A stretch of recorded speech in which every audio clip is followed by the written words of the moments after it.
Young and restless twisted when we thought it would turn this week. We really didn't see this coming. The jaw-dropping reveal came when Mariah told Nick that she had found Sharon's meds and she was taking them. Wait, what? This totally unexpected bit of information left us all wondering what the heck, then, is really going on here.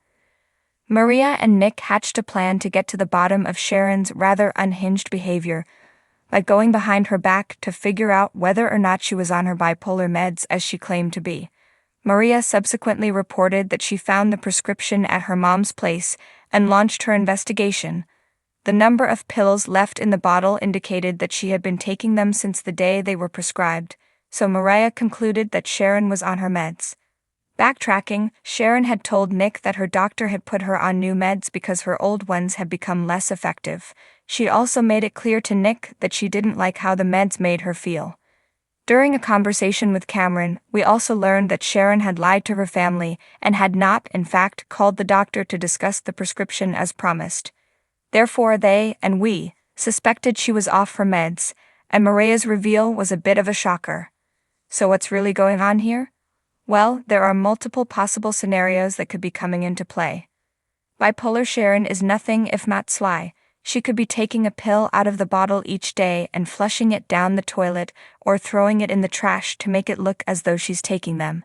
She's been shifty with her family since this began, so it's not impossible. On the other hand, Maria's theory could prove true. She wondered if the new meds were simply taking a while to kick in. After all, it can take weeks for a prescription like this to take effect. But if this were the case, wouldn't we see her gradually improving rather than spinning further and further out of control?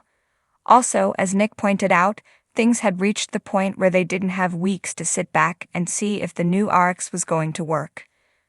It's possible that Sharon was prescribed the wrong meds. It often takes some trial and error to land on the correct prescription to treat bipolar disorder, but if Sharon has stopped communicating with her doctor, they'd have no way of knowing that the pills are having an undesired effect on her. We also saw Mariah find a huge bottle of ibuprofen in Sharon's purse. Now, nothing happens on soaps without a reason, so how might this figure in? Has Sharon been dumping out her prescription medicine and replacing it with ibuprofen? Perhaps what Maria thought she was counting was not proper meds at all. Conversely, the ibuprofen could be indicative that something more is at play here. We haven't seen Sharon having headaches, but she's been spaced out and sleeping a lot. Tired, distracted, emotional, not to mention hallucinating Cassie, Cameron, and Nick. Might Sharon be dealing with something more than bipolar disorder? Perhaps what is driving her behavior isn't a med mix-up at all, but a classic soap opera brain tumor. We're all too familiar with the kind of havoc those puppies can wreak. Finally, someone could be messing with Sharon's medication. This is a pretty big stretch, however, as we can't imagine anyone on canvas doing this save for Cameron, who is already dead. They'd also have to have access to her house, and well, a motive. Let us know what you think is going on with Sharon and her meds in the comment section.